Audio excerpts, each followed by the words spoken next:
Hi, I'm Dr. Stephanie Joy Rimka.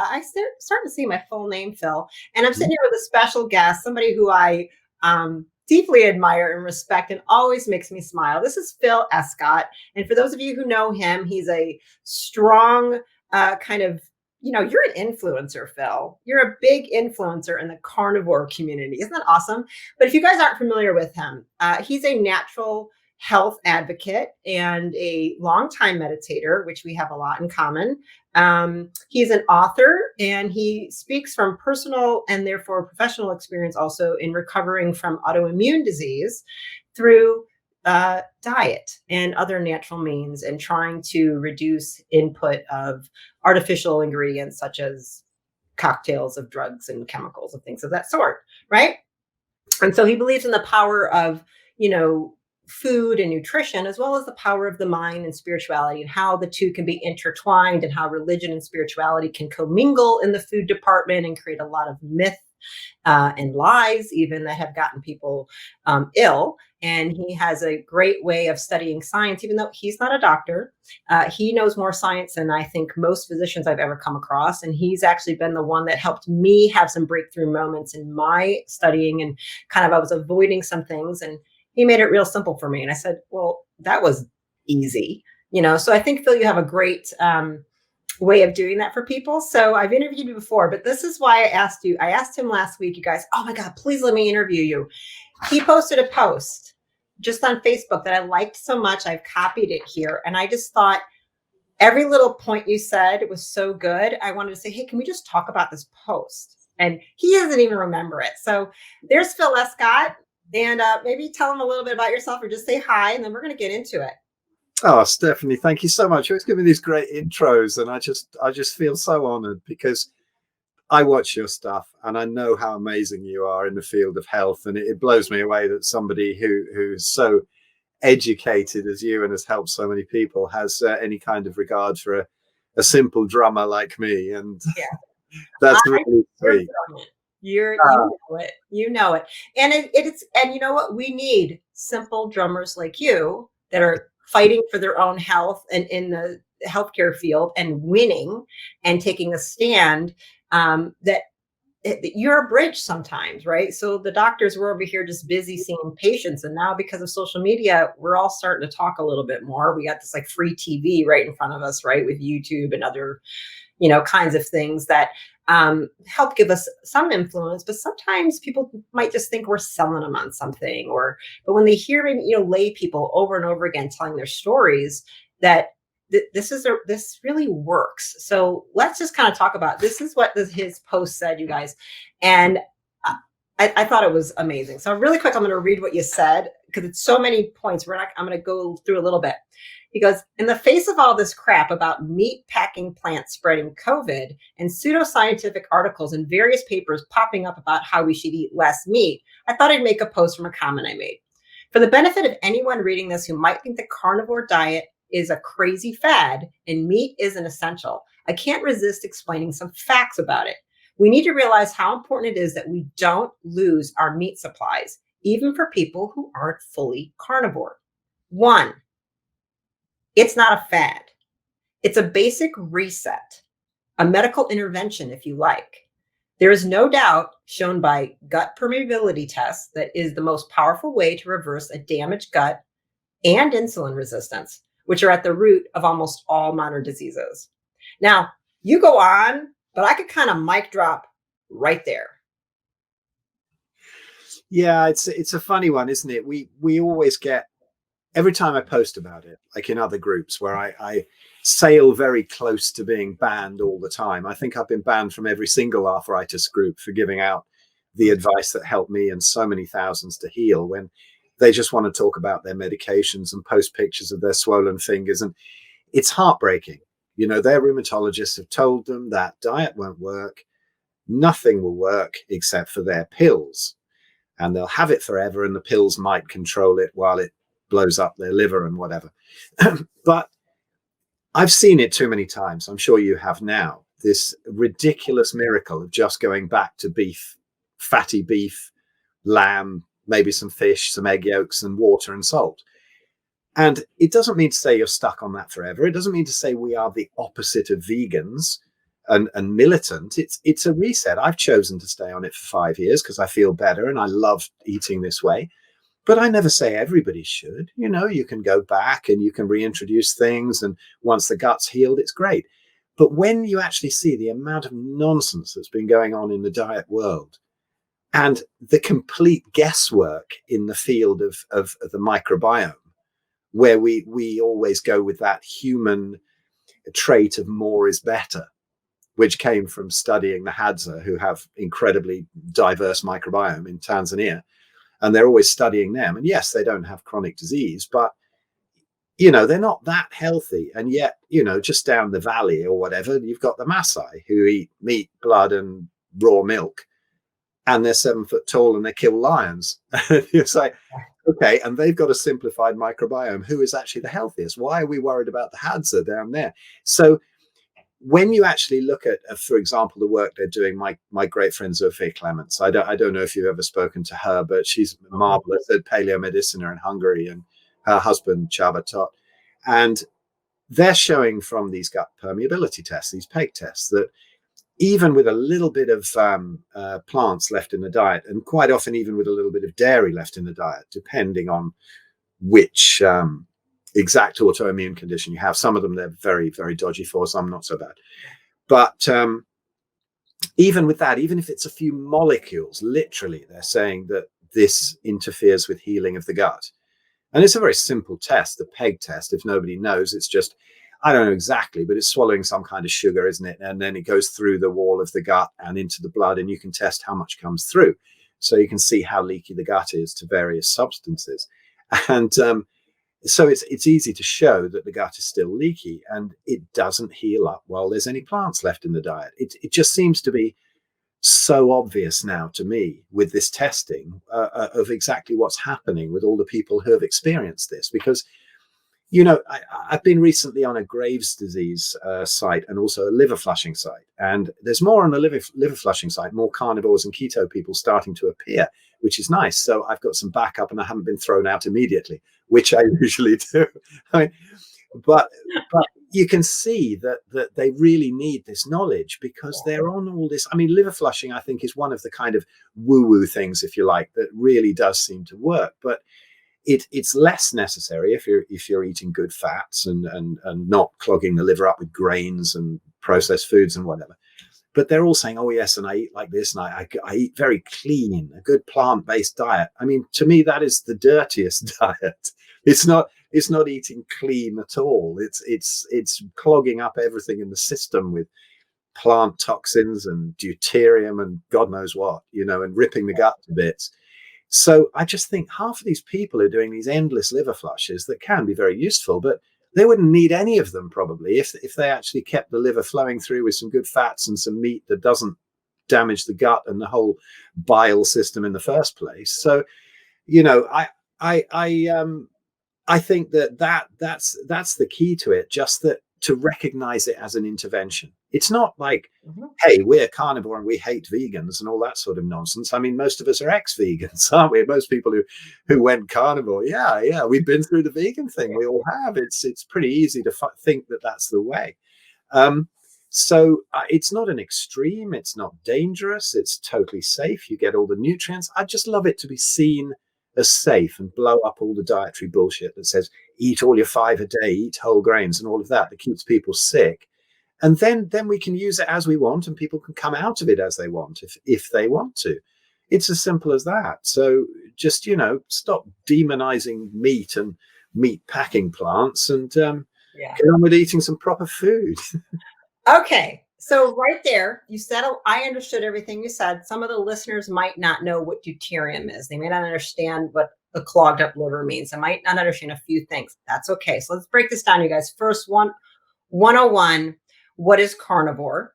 It's a way of eating that's 100% animal products. We'll keep it simple, and 0 plants. Now, and what you heard Phil say many times is that toxins are associated with plants. Right? And he's like, he said the word plant toxin many times. And once that was eliminated, guts were able to heal and livers were able to heal. So when people have certain disorders, and he had arthritis, psoriatic, correct? Very disabling, so we have rheumatoid arthritis, psoriatic arthritis, multiple forms that are quite debilitating for people. This isn't, it's can take you out and make you, disabled. So he's said and inferred that meat foods help the body heal, and plant have poisons in them that the body perceives as toxins and can cause damage, one to the gut and then all over the body. So, right. Are we clear on that? Yeah. Right. So that's kind of like baby steps for a lot of what he just said. And he alluded to that a clean plant-based diet is actually typically how I'll refer to it. It's really kind of often a chemical shit show of fake foods that are just used to reproduce something that was a whole food. So people say, oh yeah, you're right, clean. I should make sure I read the ingredients. And he and I are more on the standpoint of you shouldn't have to read a single ingredient. There shouldn't be a list of ingredients on what you put in your mouth, because right there, you're already going to be set up with a problem. Right? Make sense? And you just went mute. Okay. Absolutely. Yeah. So explain to them a little bit of what a plant toxin is. What does that mean? Okay. And then I'm going to go back to the word reset and talk about that for a second. Sure.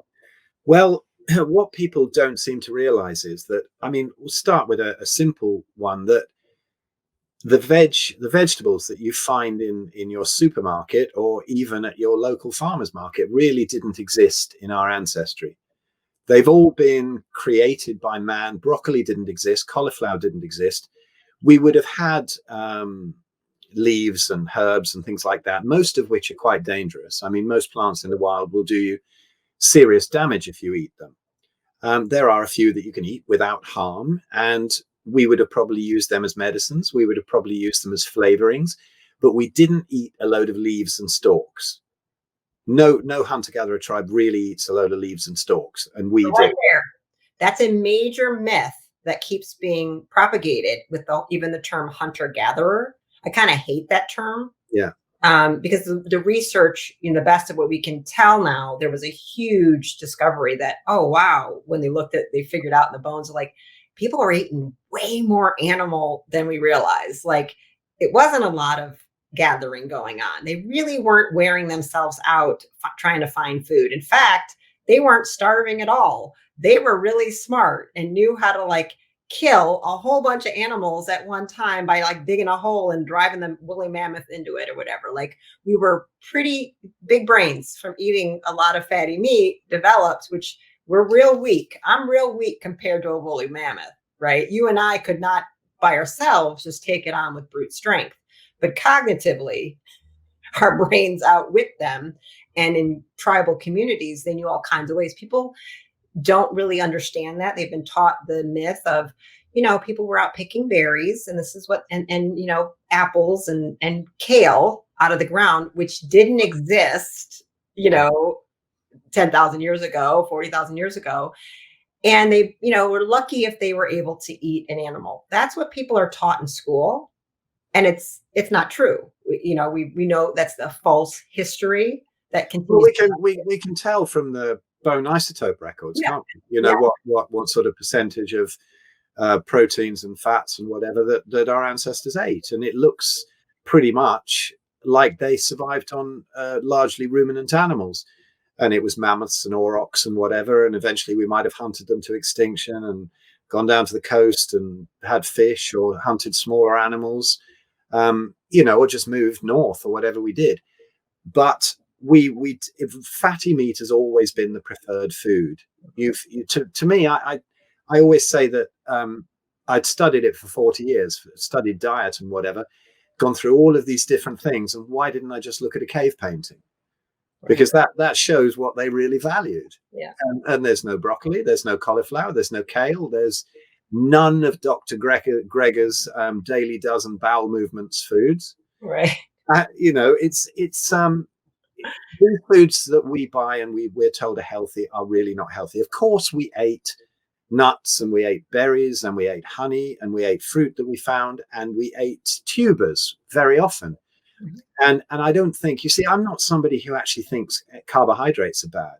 I don't have a problem with carbohydrates. I think when you're very sick, it's very good to stop burning the glucose and start burning fats and get into a state of ketosis. It's very healing for many reasons. But in the winters in the northern hemisphere, we probably were in ketosis. There were no plant foods around. But I think that ties in with the circadian biology of where you live. Nature gives you plants where it's safer to eat them. If you're down near the equator, you get a lot of sun. This depletes deuterium. We'll explain deuterium in a bit, maybe, but one of the considerations. But just maybe it was the seasons giving you a break in between an onslaught of plant toxins. Maybe there are some really good things in plants that we carnivores haven't realized. But the problem is they do come packaged with fiber, which is another myth, which we absolutely don't need. We don't need any fiber to have good digestion and good elimination. Quite the opposite, in fact. And we don't need these plant toxins. These leaves and stalks are part of a plant that it doesn't want eaten. They don't have teeth and claws. They produce toxins, and some of them are very nasty, like oxalates, for example. And I have agonizing experience of kidney stones from doing too much juicing of spinach, almonds, and turmeric, and all that sort of crap.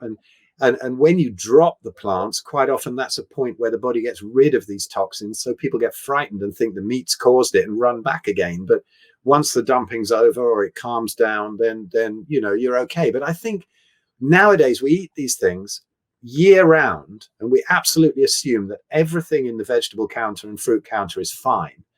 And so we're munching on kale, which is full of oxalates, spinach.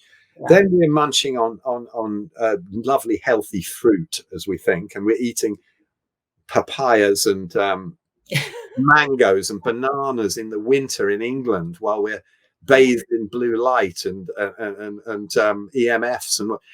And this is not a health food. You might as well eat Mars bars. You might as well go down to McDonald's and eat that and eat pizza and stuff. It just is not tied in with our ancestry. So I don't say that any of these things are particularly evil, particularly fruits. And if you eat them in season, you eat a load of local berries. I can't see it for a healthy person. That's no problem at all. It might even have a ton of benefits. I mean, if you actually look at the science of diet, not what they claim to be the science, like meat's bad and fruit and veg is good. But if you actually really look at the physiology of a human and what they require, there is nothing that you can't get from meat, particularly if you eat nose to tail, if you eat organs and maybe some fish, maybe some egg yolks. You've got everything covered, every nutrient. But there may well be things that we haven't found out that were seasonal in nuts and berries and whatever, that we're, maybe a carnivore diet, even if it is the best diet, is only 98% there or 95% there. Maybe we need that seasonal variation, but we don't need berries in the middle of the winter in the north of England. It's just... Yeah.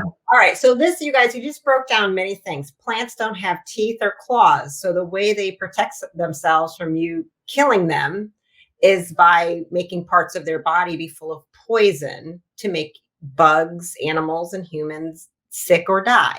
Right? This is what it's a very simple concept. There's tons of this all over YouTube explain this to you. But this isn't what you were taught at school in Nutrition 101. And we never think about it. But like nobody wants to be eaten. And so if I can't punch you back, I'm going to try to find a way to make you sick. And they commit chemical warfare. That is how they battle each other. They fight insects from eating them, and they fight animals from eating them.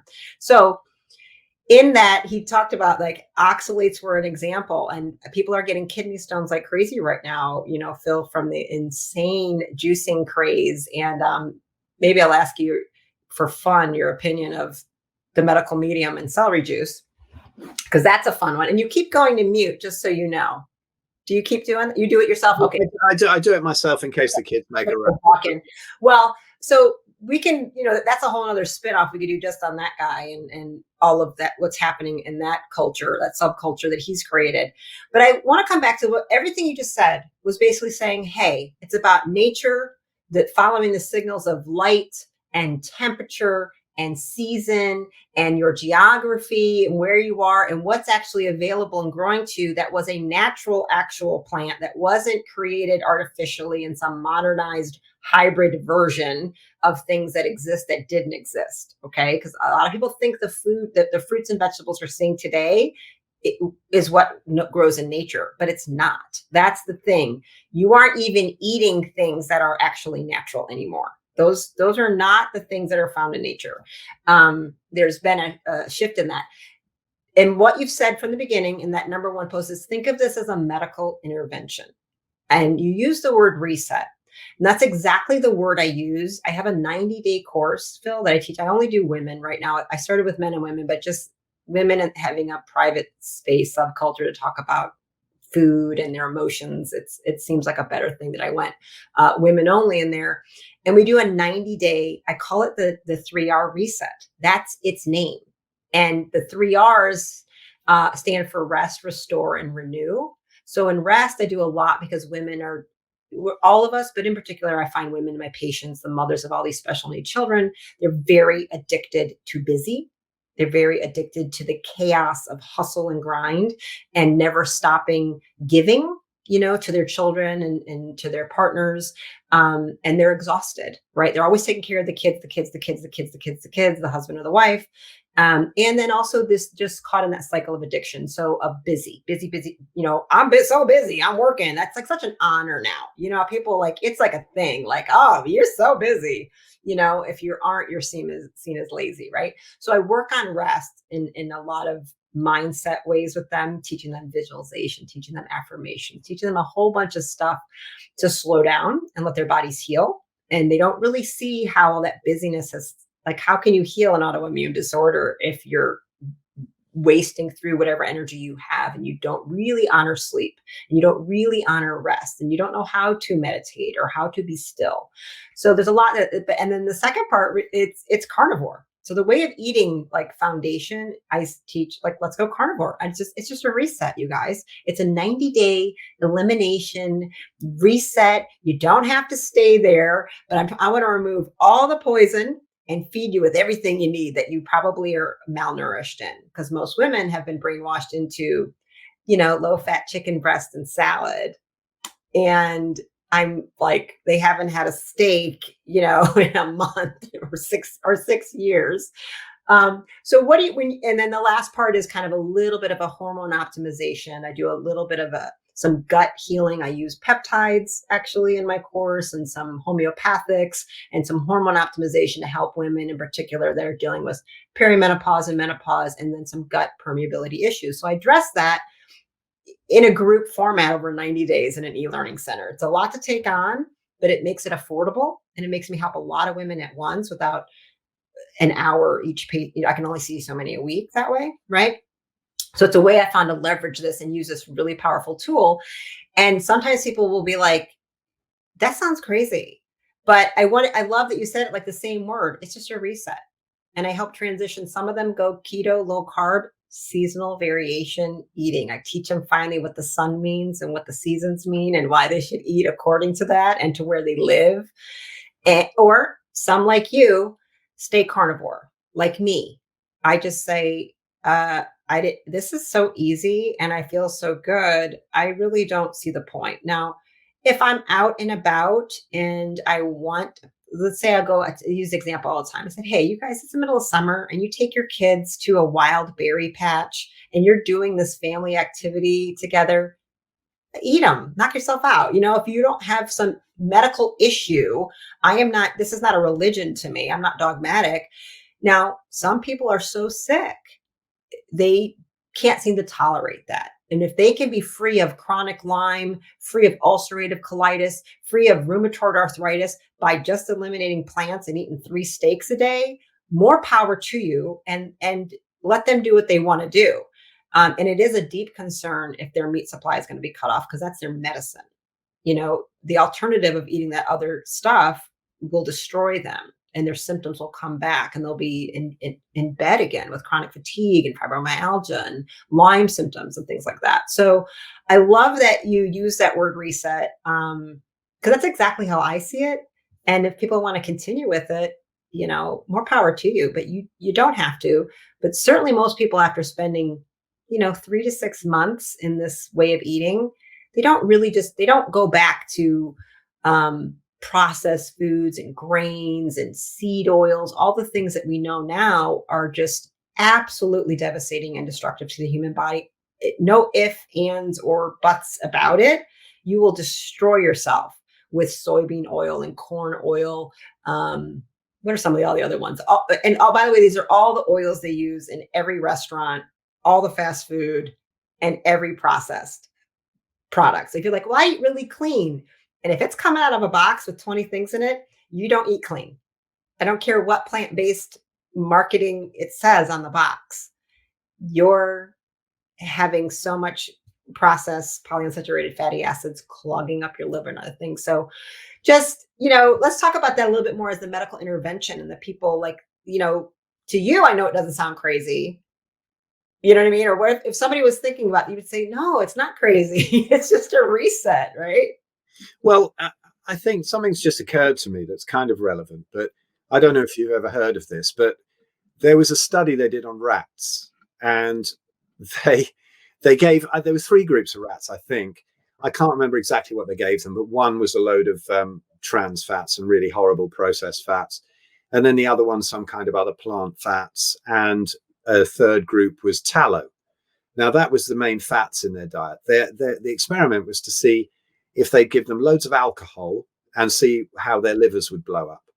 Now, their livers blew up in different stages on the plant ones, pretty predictably. They could not give the rats enough alcohol to damage their livers at all when their main source of fat was tallow.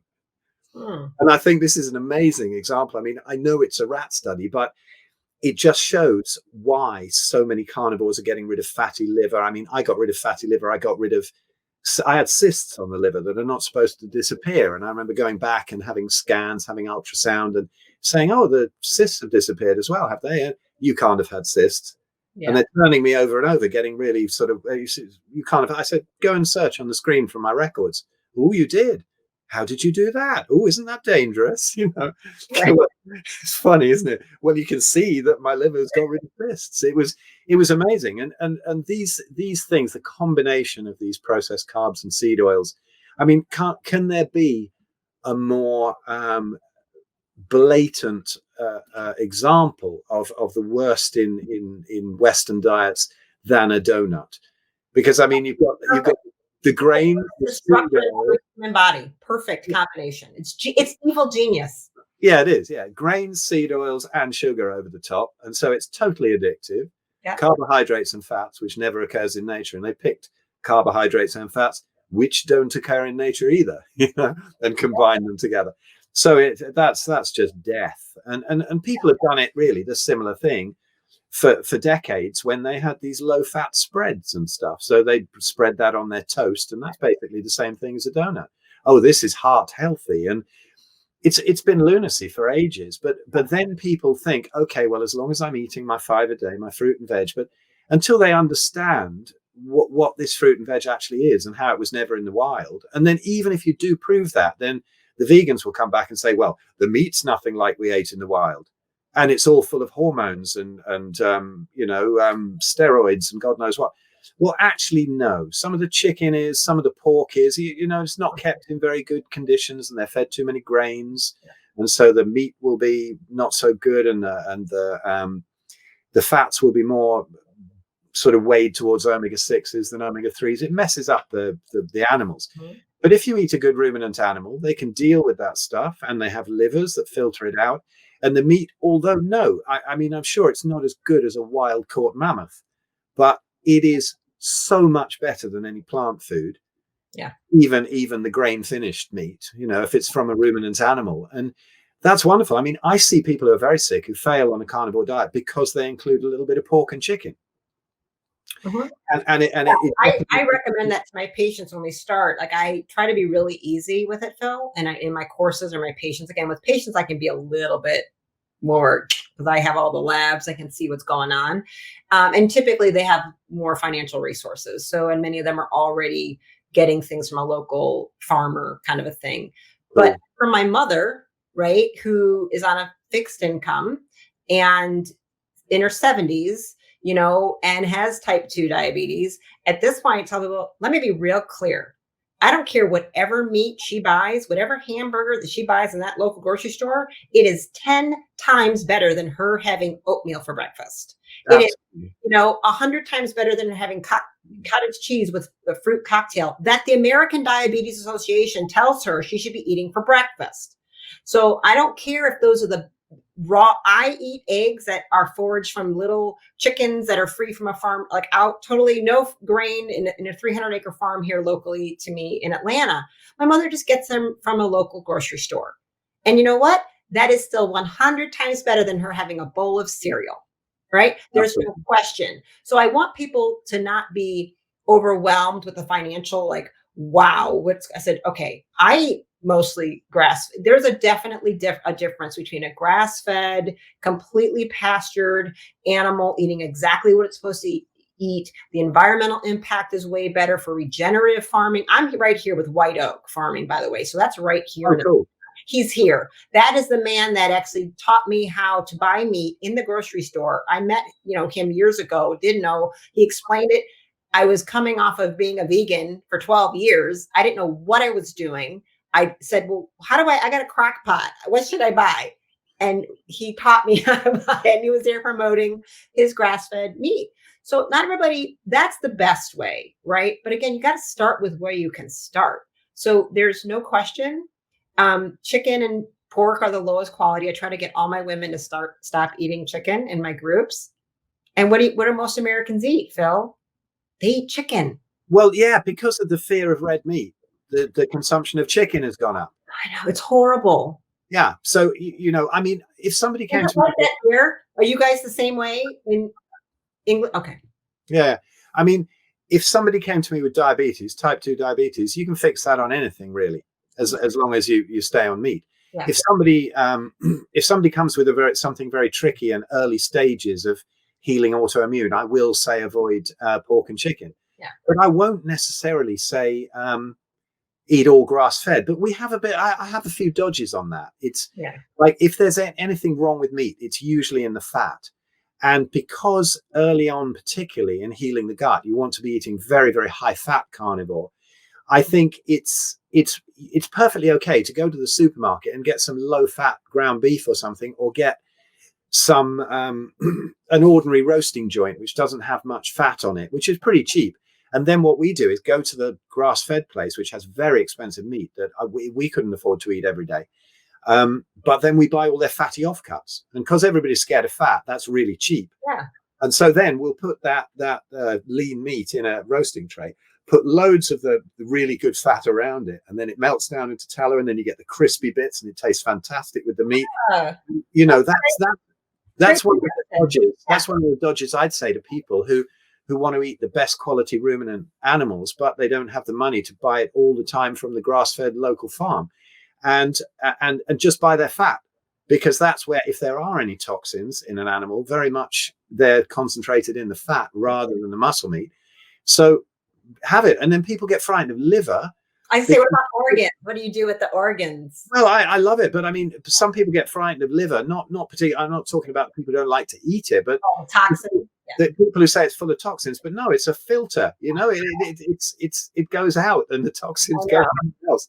So it's not even a lie. It's such a lie. I know, it's crazy, but yeah, liver. I think it's really good, and I think early in healing, particularly when people have been on a very nutrient poor diet, it's your vitamin pill.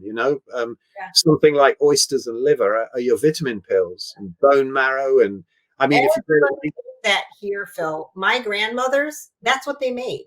Yeah. It was just the normal. Everybody had liver and onions like on a Thursday night. Everybody had a pot roast on a Sunday. Everybody, it just was normal. And then it just started becoming, we had cow tongue growing up.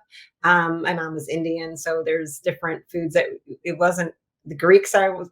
Octopus. People just ate. I have never delved into brains. And I'm an American that was kind of like, ooh, did I eat kidney? I know my mom fed me kidney. I've eaten heart before when I'm traveling. And I have the, like, the mental, emotional kind of like, oh, I don't know about that. I'm a woman that doesn't hunt. I don't know how to clean meat. I don't know how to do anything. I'm an urban city girl from Detroit, right? That it's like, your meat comes in a grocery store. Now, there's a lot more people that have a much closer, I don't know if you're a hunter, but a lot of people have a much closer relationship with food and where it comes from. And those are the people that I've started to meet later in life that I've stopped judging, because as a vegan, I was a huge judgmental pain in the arse to hunters, and I thought they were the most evil people on earth. And I have now discovered that they're probably some of the most spiritual and sacred and reverent humans I've ever encountered, because they have a respect for nature that I've never seen any city dweller ever express. I have never lived in that moment of space. So do you watch by any chance? Have you ever seen Naked and Afraid or Alone? No, can we binged on it. I love it. It's It's isn't it oh so my mind. how you're not going to be a vegan, are you? Yeah. I mean, I saw a couple episodes and I'm watching Alone because my son is really into survival and bushwhacking, and he's off learning a lot of his primal skills for several weeks out west here. And it takes you back. You watch these shows, you cannot survive on the plants around. I mean, these people are falling apart from lack of it's all about fat. There's a guy that killed a moose on Alone, and he was dropping still a pound a day. And he's filming himself going, yeah, you would never think I have like 150 pounds of meat, but it's 3% fat is moose meat. He's like, and a Wolverine came and stole all his can of fat. He goes, I lost all my animals because I'm starving to death. I have all this meat every day, but I've lost 30 pounds in a month, and they might pull me because I'm starving to death because I don't have enough fat. Because he was in the Arctic, especially, it was really cold. Right. And so it really was saying so much about how the fat is really the king, and you can have this, and there's zero way. You watch Naked and Afraid or Alone, a few episodes, if you get through a whole season, you're just sit there and you go, okay, well, right here is our cultural anthropological study on human beings and what they're actually designed to eat. There's no question for survival or thrival, it's the same.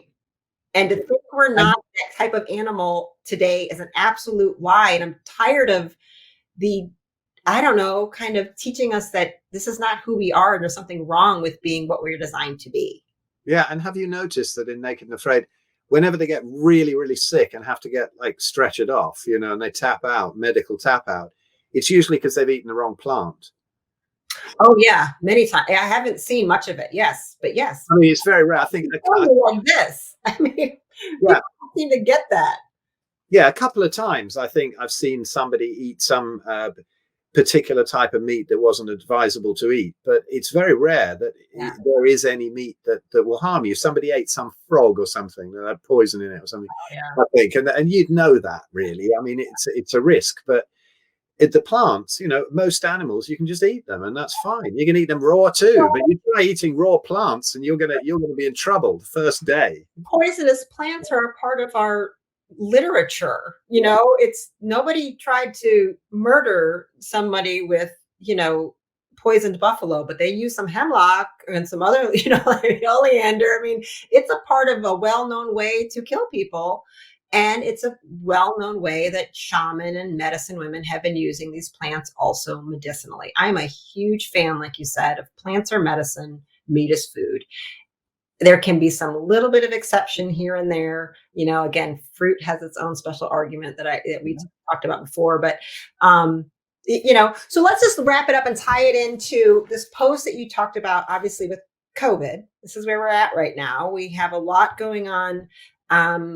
And I'll just let you say whatever you want to say at this point in time on what's coming out of. So this is like, we're talking about mainstream health culture, health dogma, and mainstream kind of news narrative that are driving seemingly political agenda to start demonizing meat even more and start creating supply chain problems with some false narratives that it sure seems to me that are false around creating and weaponizing meat as if it's going to be the thing. Like, again, their mad cow disease was kind of a real thing. And it seems like they're trying to use that playbook to copy it, perhaps around, coronavirus in this situation, as if these are, the same. But that's my interpretation. But you might follow it a little bit tighter than me. Well, what a huge can of worms you've opened up there. I know. I'm just saying. So whatever you want to say on that note. Yeah. Okay. Well, I think it's very difficult to see what's going on until you actually see who's controlling the food and who's controlling the pharmaceuticals and who's controlling the agenda behind what we're being told about COVID. And it all seems to be the same people popping up. There's as soon as you start mentioning this, you get branded as a conspiracy theorist and whatever. But I think we're past the theory stage now. I think we can see that whether it's some evil plot to take over the world or whether it's just financially driven, it's hard to say completely. But sure. From what we've seen, from being in touch with people on the front line very closely, and that what we're being told about the whole COVID thing is not what's going on. Whether, I would say if anybody's interested, go to our website at The Human Unleashed, which is just the one word, thehumanunleashed.com, and have a look. You can click on some banner at the top that says COVID-19 talks. I think we must have 16, 17 of them out now. They're probably about an hour and a half each. We saw through this back in March, really, when the whole lockdown thing started in England, and we could see it coming. Thank you. Yeah, that's the one. And the videos we have on COVID there are all free. They're not part of the membership or anything because we think it's just too important. So have a look at some of the things that we talk about there. There's whether it's a virus or an exosome, whether it's there's. I'll say you and I'm a healthcare provider, right? I have patients and I have a different kind of ethical and medical thing I have to deal with, right? So I saw you and I weren't necessarily on the same page, but I'm okay with that. You know what I mean? I was like, wow, you jumped out real early. It took me a little bit longer to get to some of those same conclusions, and I'm okay with that. I don't think it's an embarrassment on myself to be like, okay, I was more like, wow, I'm so happy that it's better than it's not as bad. I'm so happy I was wrong or whatever. I was I'm going to prepare my patients. I'm going to prepare my mother. I'm going to prepare everything. I'm going to keep everything safe. I want to make sure we're good. And because I don't know from what I'm seeing, this don't look good. But what's being told, I don't like this, and what we're doctors and private groups that I'm with, and how we all have to prepare and order the peptides, get to this. I prepared my home. I prepared my mother. I did what I needed to do. I told my patients what to do, get this stuff on hand. If something, if it's really what I'm hearing out of Wuhan, right? So, and Italy, so this is the information I had. And then you start seeing it play out like, wow. And so I was in all right, mommy, you're good. Don't worry. Just do what I told you to do. Make sure we're keeping the leptin. You stay off of that sugar. You're going to keep this low carb. You better stay on, take some extra vitamins because she's 74, turning 75. No, I don't want you back in that apartment complex with all those old people, right? I did what I was like, okay, I'm cool. But, oh man, isn't this great? But that's not what most people did. It kind of doubled down into it. Why is everybody acting like it's gotten worse? Like, this is good news. Things have changed. We have data. And it's not, you were way out there, like ahead of time going. I don't know how we didn't really, it's not that we have any conclusions. All we're doing in the Human Unleashed on those talks is to say, here are some things that you're being told in the media that we know for sure aren't happening. For example, we'd seen handover sheets, we'd seen death certificates not actually filled in correctly, particularly, and trying to add COVID when it wasn't there. Hospitals that were said to be absolutely bursting with people that weren't. Doctors saying that even when people had it, it wasn't very serious. And the only people who got it seriously were people with loads of comorbidities or people who had had the flu shot beforehand, which kind of seems to activate it. It seems to be the wrong way. The wrong way to go is with the vaccination on this. They've never developed a coronavirus, whether you're into vaccinations or not. You know, this one doesn't seem to be particularly effective. So I think all we're doing is saying, have a look at this. This doesn't add up. Have a look at this one. This doesn't add up. And this is why.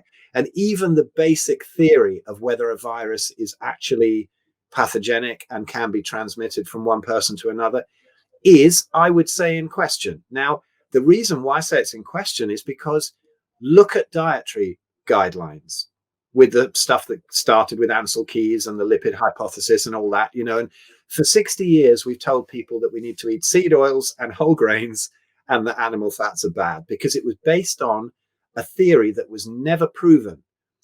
And in fact, not only Ansel Keys, but they don't understand this. This man was on the cover. Was it Time magazine? Time magazine, yeah. He won, you know. It relates perfectly. He lied. Yeah. The whole study was falsified, and an entire, you know, massive prong of all healthcare saying, oh, cholesterol and saturated fats cause heart disease. So therefore, stop eating saturated fats, stop eating cholesterol, and eat these other things instead. Turns out these are the things that cause all the heart disease. So like whether it was done on purpose or it was just sheer stupidity, either way, you've trusted the American Medical Association, the American Cardiac Association, and everybody else has adopted it. He was considered the genius that was saving everybody. And it turned out falsified and lied about his research. Throughout all the inconvenient research. And meanwhile, in England, I believe, there was a guy called John Yudkin, and he wrote a book called Pure, White and Deadly about how it wasn't fat that was the problem. It was the sugars and the refined carbs and whatever. And he was disgraced and debunked, and his book never got anywhere. And all I say to people is now, in this present situation, there are far more people speaking out against the mainstream theory of COVID and what's going on than there were back in the saturated fat days. So of the lipid hypothesis. So actually have a listen to these incredibly intelligent people who are being told as they're quacks, they're debunked as anti-vaxxers and whatever. And actually they're not. I would say I am an anti-vaxxer because I understand how to strengthen the immune system more in a better, more natural way. And so I think they're unnecessary at best. But these people are not even anti-vaxxers. They just want safe vaccinations. Some of them are virologists and whatever. I think it was summed up by a good friend of ours. If anyone's interested, a young doctor friend of ours who's on episode 12 of our COVID chats on Human Unleashed. And he came out with a load of things that sort of risking his career there, talking about what was going on in his hospital and what he'd seen. And he summed it up beautifully to me later. And he said, if we can't get the diet right, if we're that dim that we can't even find, he's a carnivore, by the way, if we can't get diet right, how can we possibly think that we can get a subject that is literally trillions of times more complicated, our virome, our natural virome, How can we understand this? It's very unlikely we can. And yet there's all these experts saying, this is what's happening. I would say, and I don't say it's one or the other, so I'm not a blasphemer. I'm just saying a lot of what's happened recently is more explainable that it is an exosome, that it is something produced naturally by the cells as they detox around the time of the change of seasons, and they look pretty much identical underneath an electron microscope. Whether it's an exosome or a virus they're looking at, nobody actually really knows. And a lot of virologists are speaking out against this. I'm not saying it's one or the other, but I'm just saying there's so much doubt in this area of virology. Why would we really just start freaking out and staying at home and putting masks on? I think it's because people are being told information on commercials from the CDC and the WHO that sure sound like they have it all figured out. It sure sounds like they know everything, and it's established. Everyone's, well, it's just common sense. I'm like, no, it's not. Like, but that's it. I don't think you understand physiology. I don't think you understand what respiration really is. I don't think you understand what detoxification is. I don't think you understand what a virus actually is or what it does. Thomas Cowan, MD, has been saying that about the exosome from the get-go, which is really interesting to me. I think Zach Bush's talk on it was really interesting, and how he's connecting pollution is like, that's a big factor. He didn't, and then we have to bring in leptin, and how leptin controls and orchestrates the immune system. So there's many, many factors, right? And a little bit of the delusion people have of what healthy is. Because if I see one more article that says, oh, look, a perfectly healthy person got sick with and now they're in the hospital. Like that. And they're like 250, they're like clearly obese. They're 200 pounds overweight. I mean, really, clearly diabetic, insulin resistant, leptin resistant, but they were perfectly healthy. And that's what people think is healthy, to be 60% body fat and eating at midnight in front of your TV in your bedroom. None of those behaviors are healthy. None of those situations are healthy. Just because you aren't diagnosed with something yet doesn't mean it's not there. And you are highly susceptible. So I did a whole video on how the real big thing is leptin resistance, and what you really eat doesn't exactly matter, but we sure know some things are always going to make you leptin and insulin resistant, and other things are not. You know what I mean? So real foods, cholesterol, fatty meats, eggs, fish, I did a video, and some people, it's called Eat Fatty Meat, Get Plenty of Sun, Protect the NHS, Save Lives, or whatever. It was a sort of change around of the stupid thing that we've got: stay at home, protect the NHS, save lives, and all that. Yeah. Just to say, and I use these different little case histories of people, like somebody in hospital, and he's sitting there and he's had a couple of toes off, and now he's back to have a foot off, but it's okay because he's saying, he's pretty hungry, but can he eat tonight? Yeah, there's pizza and ice cream on the menu in the hospital. Great, that'll be good. And then he's having his foot cut off tomorrow, And then somebody else with the chocolate that they can get from the vending machine, and they're there with their breast cancer, and they're going through another load of chemo, and and saying what the real pandemic is. And if these people didn't have this awful pandemic of metabolic and autoimmune diseases that was caused by the hideous diet and lifestyle advice that the same people who are now telling us all about COVID gave us. Yeah. So how can you trust it? You can't. That's where I'm at. Exactly. They gave you Ansel Keys. They gave you the cholesterol myth. They gave you saturated fat, makes you bad, which is creating a whole generation of brain disorders, dementia, Alzheimer's, Parkinson's, MS, that are coming from eating this low fat, high grain diet, with all these seed oils that people think butter's bad and tallow's bad and lard is bad. 30 years ago, when a McDonald's French fry was fried in tallow and lard, it was a whole lot better for you than it is today. And restaurants now using 100% canola oil, or they're like proud of this space. I'm like, they're killing you. Because I deeply, for me as a clinician, sugar to me is, not enemy number one. Those seed oils are. I think they're way more toxic, way more damaging than even the sugar. So I can repair blood sugar, insulin, leptin a lot faster than I can over what those seed oils have done to membranes of cells, and what they've done to nerve cells, and how they've entangled and enmeshed and cluttered up a brain. It's much harder to fix that. Well, you don't even have to eat them, do you? I mean, what about this sort of epidemic of, I think it's China, is it, where the women have started frying more in vegetable oils than they did before? They used to use sort of lard and everywhere. That's how India. And now yeah. And now they've got this epidemic of lung cancer, and these women don't smoke or anything, but they're inhaling this stuff all day, and it's dreadful stuff. So this is what they're telling us to eat. You see that meme that the WHO put out? This is what here's how to protect yourself against coronavirus. Eat loads of sort of plant oils, avoid animal fats and red meat. And did they say that? Oh yeah, they actually put this thing. This is their actual advice. And when you see things like, even early on in this thing, we had a bit of an early heat wave around April in England where the lockdown was on. Oh, don't go out. You know, the sun, it could be more damaging even than the virus if you start to get burned, and put loads of sun cream on. And you're like, hang on a minute. And then later on, they're starting to say, oh, vitamin D is important. And I mean, their perspective changes all the time. Even, okay, early on, maybe get a panic on.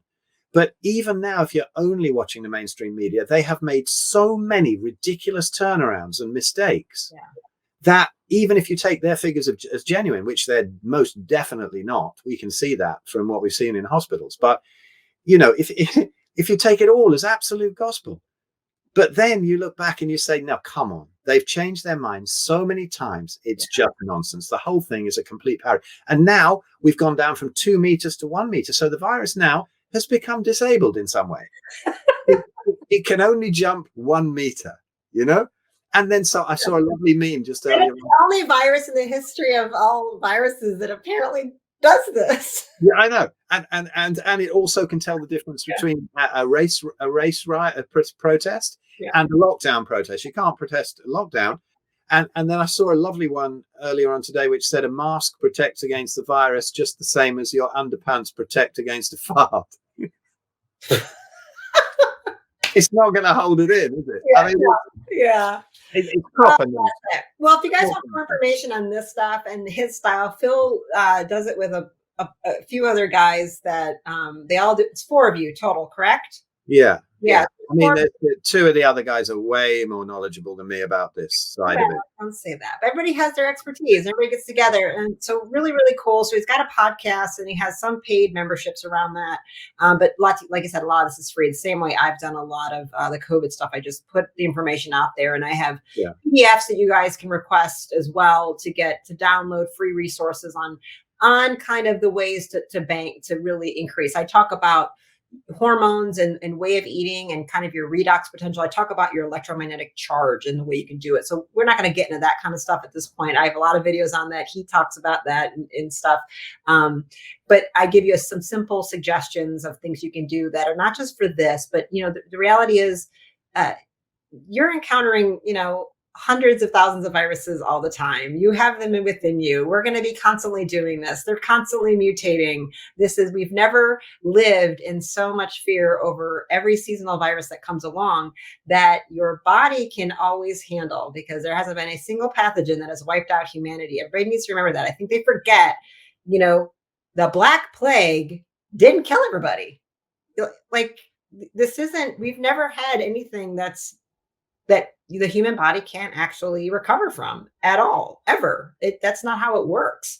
So you are stronger than you think if you do the lifestyle behaviors that will get you there. And I try to tell people, start to question, you know, what you're hearing from the mainstream, you know, resources, because if you just start to follow the money, I think that is one of the best ways to figure out who might be motivated to lie and manipulate and cover things up in the situation. Where is the money coming from and where is the money going? And typically, you know, it becomes really obvious in that scenario of who's out to profit and who is not. And if these people are, you know, censoring these people, now you have even more information to help you go, wait, maybe these guys are up to something. Because if suddenly anybody who says something opposite and dissent is just being erased and removed and eliminated, we might have some imbalance there's no checks and balance really going on with the information flow. So that's what I just always go to. I'm going to follow the money. And you know, it's kind of like a murder investigation. I'm like, well, if there's a life insurance policy for 20 million on his life and she gets it and he's dead and she's alive, she's probably a prime suspect. Right? So if I'm going to make 300 billion selling something to these people, if they get it, and you know what I mean? Like, I don't know. I just want to follow the money, and I want to see what people are motivated by, because corporations are motivated by profit, not by service. So people just should probably remember that. And I think they really have forgotten that branches of the government now are really more about profit and not really service. And so that's how I look at it. I just say start to question the mainstream, and he's got some great information. And you can go to thehumanunleashed.com and get a lot of that for free, or even join some of his monthly subscription plans, right? And can they learn about your retreat there? Well, the retreat, yeah, it's on again for the 3rd of May next year. I changed my date too. Don't worry about it. Yeah, we should see. Everyone's doing the change. Yeah, it's a shame. It blew that one apart this year, and so we're still sort of sorting out what's going to happen next year. But we haven't really started on publicizing that. But yeah, it will be the 3rd of May. Don't forget about it. So if they go there and they it's on there. It's on there, yeah. And we got 30 days free there anyway, membership. So if anybody wants to join up. Well, thank you so much, Phil.